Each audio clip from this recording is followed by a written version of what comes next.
Did you know there was a European king whose hunger for power and wealth cost the lives of over 10 million Africans? A man whose cruelty rivaled some of history's most infamous tyrants, yet his name is barely whispered in history books? This is the story of King Leopold II of Belgium, a man who turned the Congo into his personal horror show, exploiting its people and resources to unimaginable extremes. Stay with us until the end, because understanding this hidden chapter of history is vital to Africa's future and the lessons it holds for all of us. Who was Leopold II?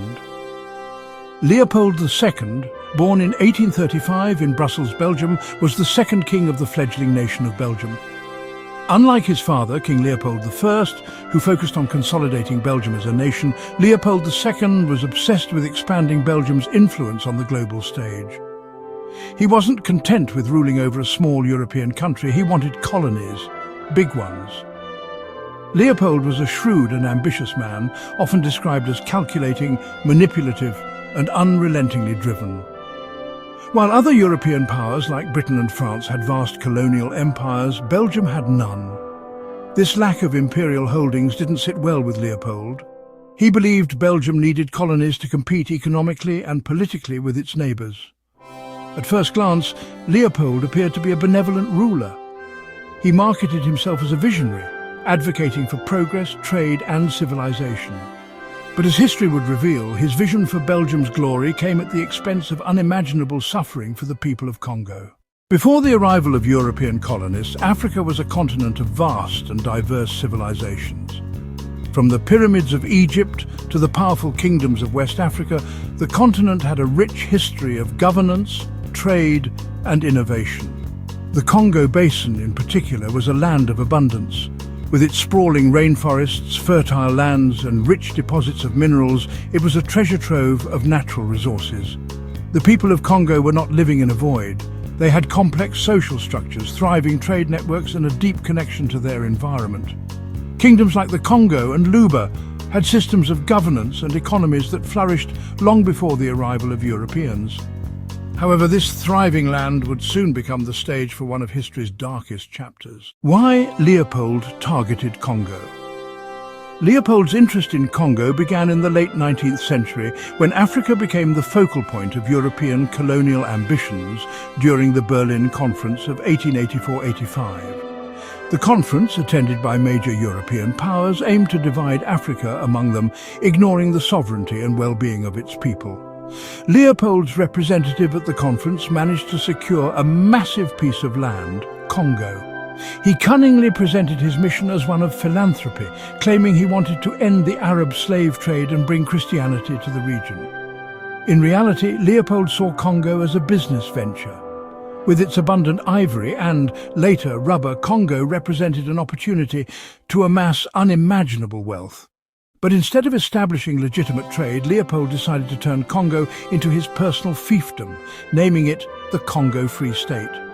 It wasn't free, and it certainly wasn't a state. It was a brutal regime designed to extract as much wealth as possible. How the atrocities began Leopold's regime was built on forced labor. Congolese men, women and children were compelled to harvest ivory and rubber under horrifying conditions. Those who failed to meet quotas faced brutal punishments. The most infamous of these punishments was the amputation of hands, often carried out as proof that bullets had not been wasted. Leopold's private army, the Force Publique, was tasked with enforcing his rule. This military force, composed of European officers and African soldiers, operated with unrelenting cruelty. Villages were burned, families were separated, and entire communities were wiped out. The demand for rubber skyrocketed during the Industrial Revolution, driven by the growing need for tires and other products. Leopold capitalized on this, extracting rubber at an unimaginable human cost. It's estimated that 10 to 15 million Congolese died due to forced labor, starvation, disease, and violence under his rule. Leopold's regime wasn't just about killing, it was about control and terror. Some of the methods he used included quotas and punishments. Workers were given impossible quotas for rubber extraction. Burning villages. Entire villages were destroyed to prevent rebellion and punish resistance. Hostage-taking. Women and children were often held hostage to force men to work harder. Starvation. With agricultural systems disrupted, many Congolese died of hunger. Public executions, these served as warnings to others. Despite the overwhelming brutality, the Congolese resisted. Rebellions erupted in various regions, with people fighting back using whatever means they had. However, the force publique's superior weaponry and tactics often crushed these uprisings. The resistance was heroic but ultimately overwhelmed by Leopold's resources and military might. Leopold II's atrocities are often overshadowed by figures like Adolf Hitler, but the scale of his crimes is comparable. Both leaders implemented systematic methods to exploit and exterminate populations. The key difference lies in recognition. While Hitler is universally condemned, Leopold's crimes have often been downplayed or ignored in Western narratives. Leopold's exploitation of Congo left deep scars. Economic devastation. The looting of resources stunted Congo's development, leaving it impoverished and reliant on foreign aid. Social trauma. Families and communities were torn apart, and the trauma of violence left long-lasting effects. Colonial blueprint. Leopold's methods set a precedent for other colonial powers, perpetuating cycles of exploitation across Africa. While Leopold's reign was one of darkness, Africa's story is far from over. The continent is reclaiming its narrative, with nations working toward unity, economic independence, and cultural pride. Steps toward a brighter future include education, teaching this history to ensure it's never forgotten. Unity. Strengthening ties between African nations through initiatives like the African Union. Economic empowerment, developing local industries to process raw materials and create jobs. Leadership, supporting ethical and visionary leaders. The story of King Leopold II is a stark reminder of what happens when greed and inhumanity go unchecked. But it's also a testament to the resilience of the human spirit.